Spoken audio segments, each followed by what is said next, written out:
Welcome to another amazing episode of Wellness Warriors. I'm Dr. Veronique Desonier, better known as Dr. V, and I'm so thrilled to have Beverly Meyer here. Beverly and I spoke probably 7 years ago when I was just first getting started with Breast Cancer Conqueror, and we had a very nice connection. So I'm very happy to have her on this podcast again. So Beverly became a clinical nutritionist in 1985, but she's been involved with healing therapy since 1972. She's had a podcast since 2012, which podcasts weren't very popular, 8 years ago. So good for you. And you've lived with all kinds of issues like celiac, Epstein-Barr, primary immune deficiency, adrenal failure, hemochromatosis, and partial seizure disorder. But you've been able to keep all that in check because of your health, because of your healthy lifestyle and your diet. So welcome, Beverly.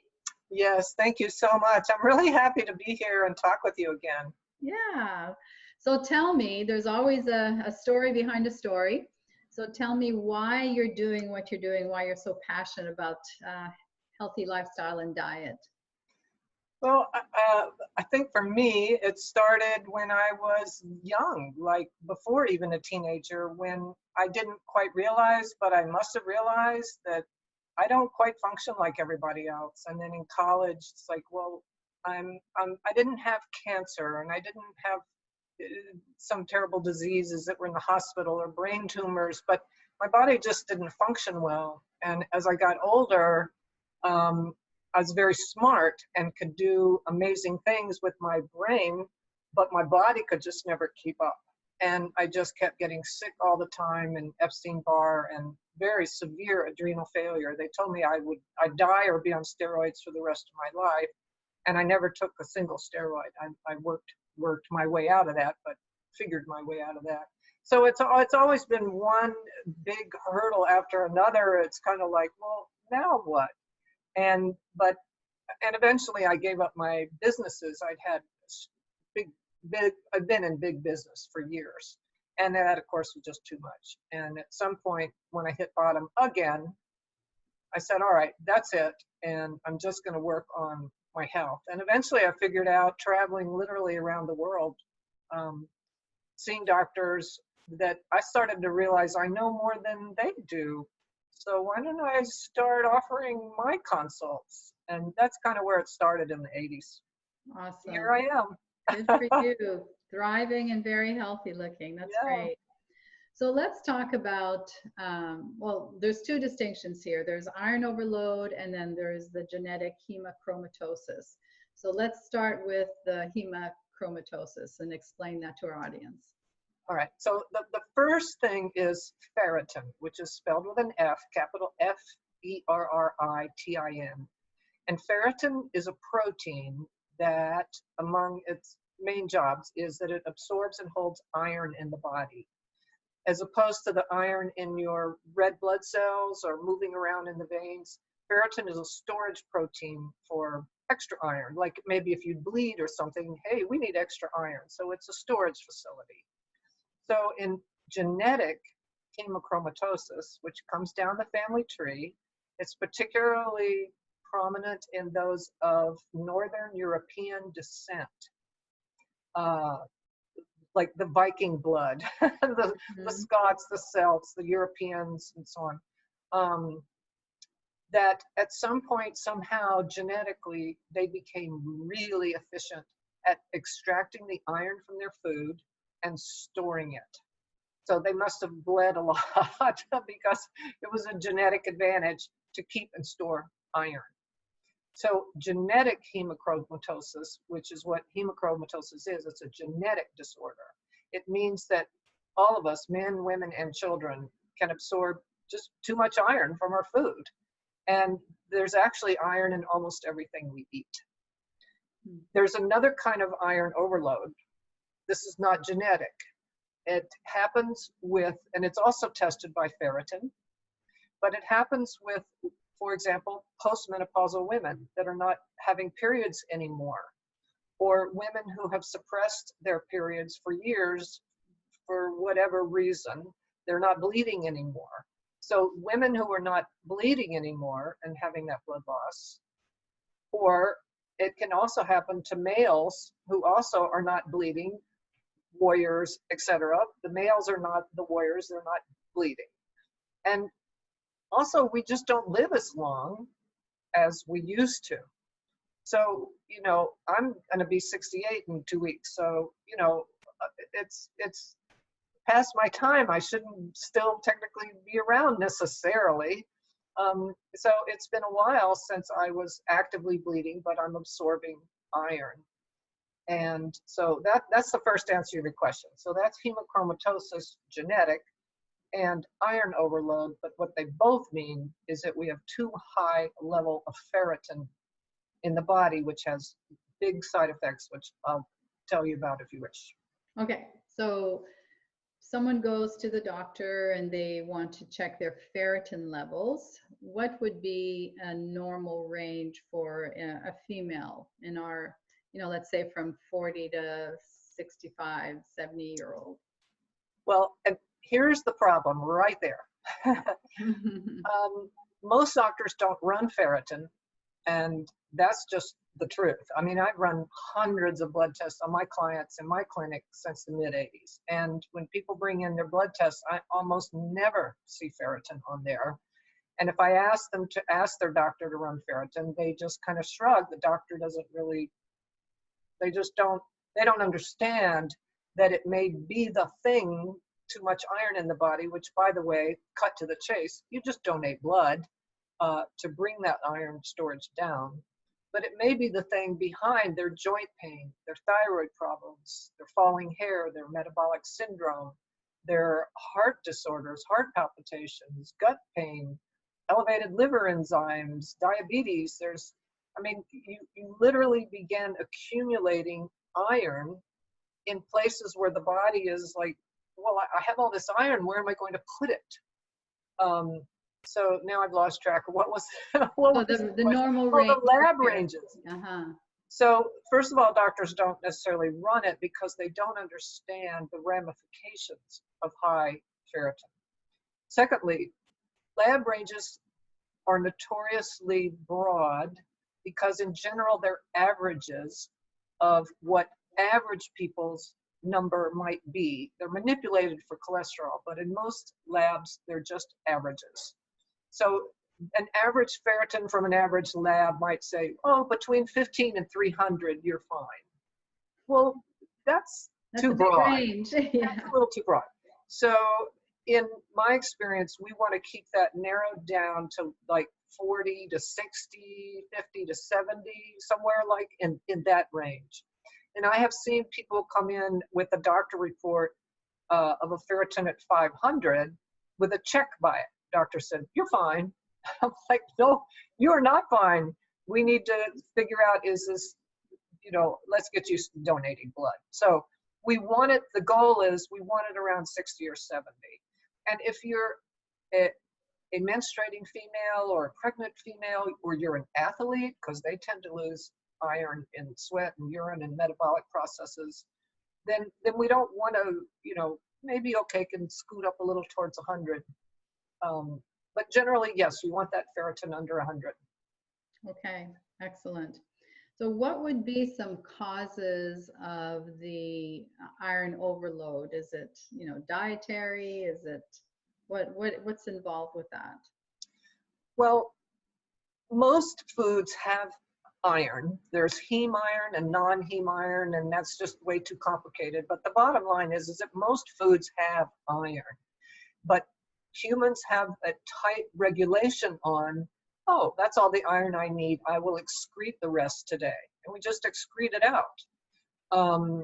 But with genetic hemochromatosis, we don't have that control stop.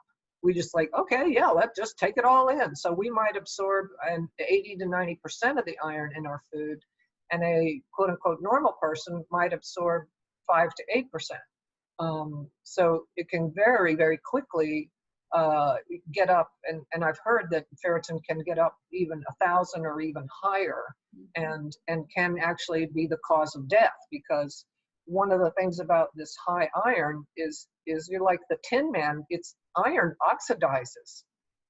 So now not only do you have a heavy metal that's stored all over your body, but it can actually be a key oxidant in the body. So that's a whole other issue. But ferritin can also process foods, like processed cereals and things that have iron added to them. Mm-hmm. But ferritin can also be elevated if, say, you have your ferritin tested and it's 175. Well, that's not so bad, but we might want to have you start donating blood 2-3 times a year. That's not so bad. But ferritin can be elevated as a marker of an inflammation. So if you're a person that has lupus or an autoimmune disorder, or are a heavy exerciser, or have fibromyalgia, some type of a inflammatory disorder, ferritin is actually a good test to use to distinguish between, do you have too much blood or do you have an inflammatory disorder? And if that ferritin is slightly elevated, like my sister's, what started all of this is just a month ago, I ran mine was up at 300. And then 2 weeks later, my sister sent me an email, my ferritin's at 430. I'm like, wow, okay, so here we go. And we're from Scottish ancestry, and that's what's triggered all of this. So now we're both giving blood like crazy. But anyway, both of our doctors immediately ran sed rate and ESR sed rate and C-reactive protein, which both came back normal in us. No, you don't have an inflammatory disorder. This is an iron storage disorder. And so people, you're going to have to educate your doctors about this. Absolutely, among other things, right? Right. And I have 2 blog posts on this on my website with lots of links to help you get help, to find out, to understand, and what to ask for. Yeah, because we see, as I mentioned before we started recording, we see women with breast cancer, a lot of them have high ferritin levels, and so it's very important for them to monitor that as part of their healing journey.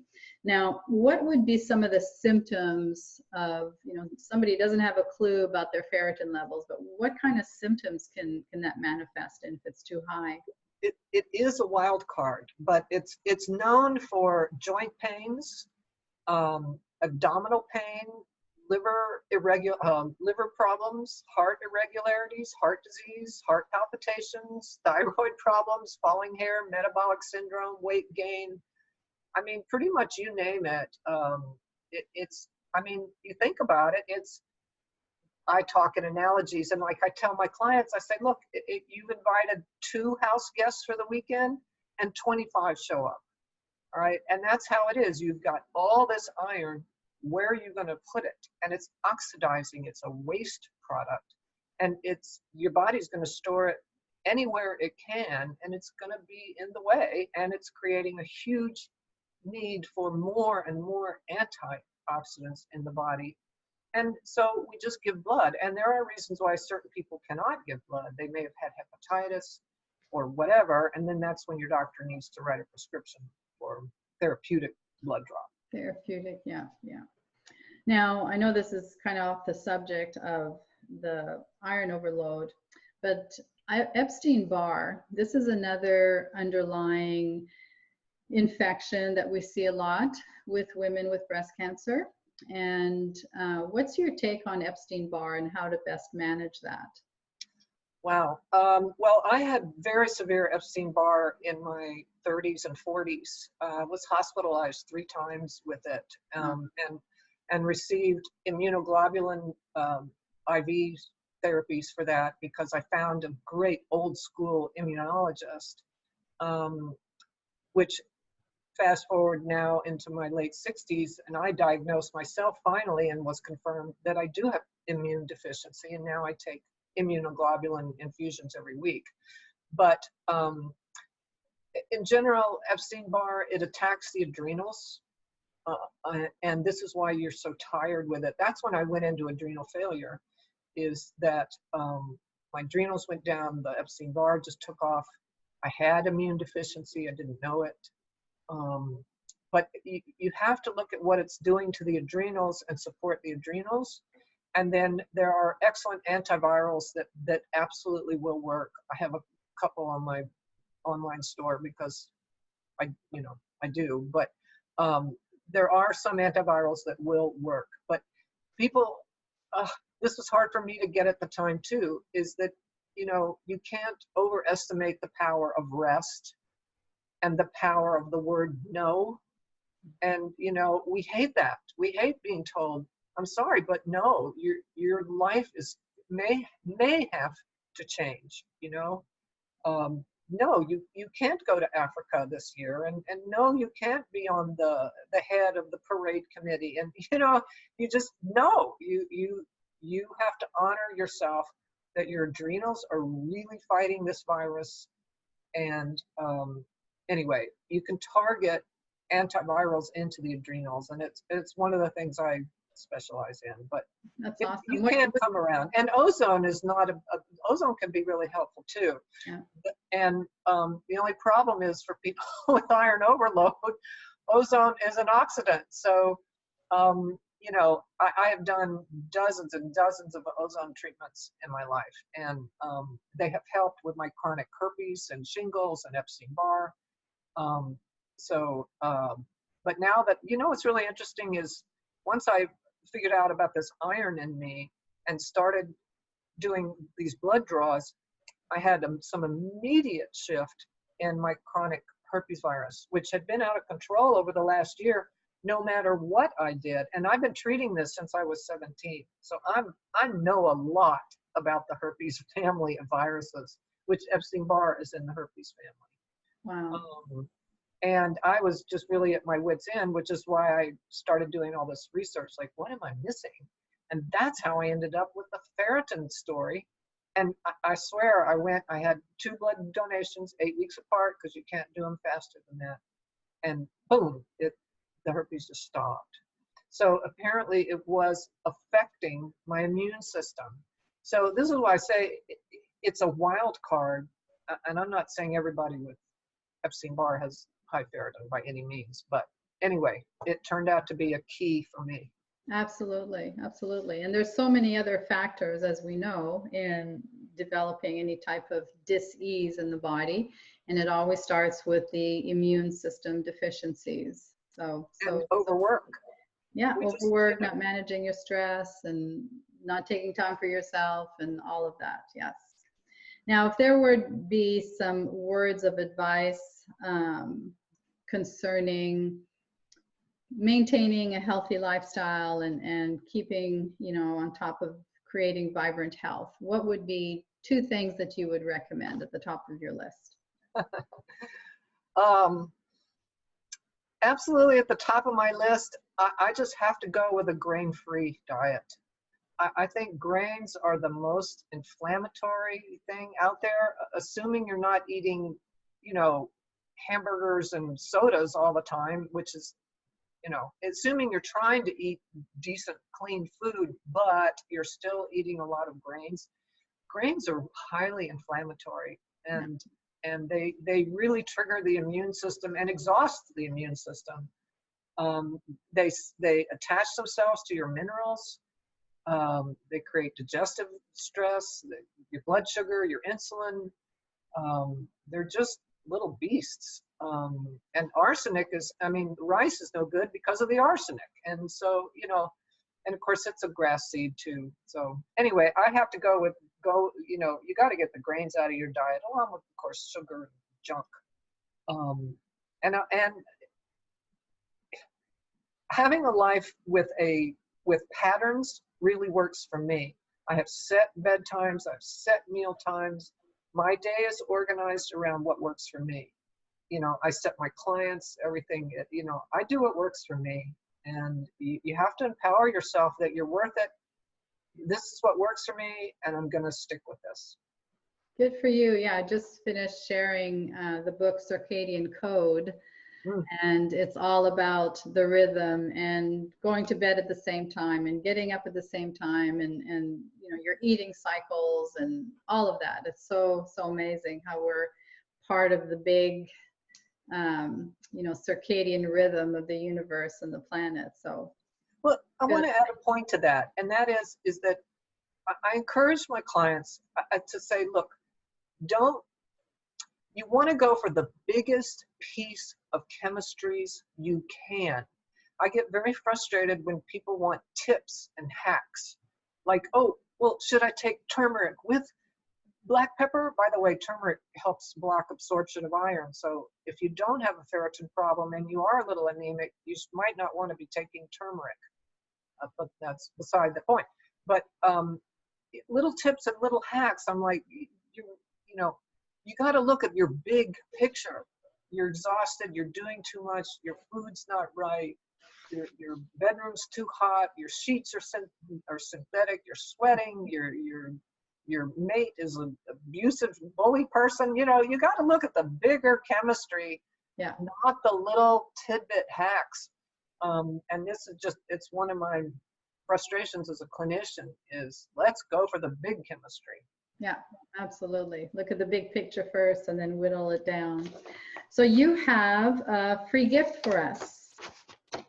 Yeah, yes. So for people that would like a copy of my DVD, it's called The Diet for Human Beings.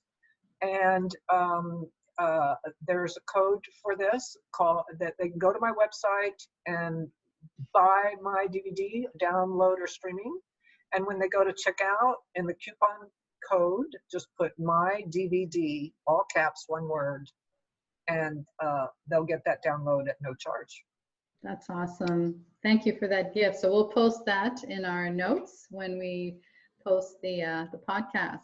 So Beverly, thank you so much for taking the time out of your busy schedule and sharing this information. This is very insightful. Iron overload, hemochromatosis is such an integral part of a woman's healing journey, and you definitely brought some enlightenment to that information. Thank you for having me. Okay, it's been fun. Until next time, this is Dr. V sending you a big healing heart hug. Bye for now.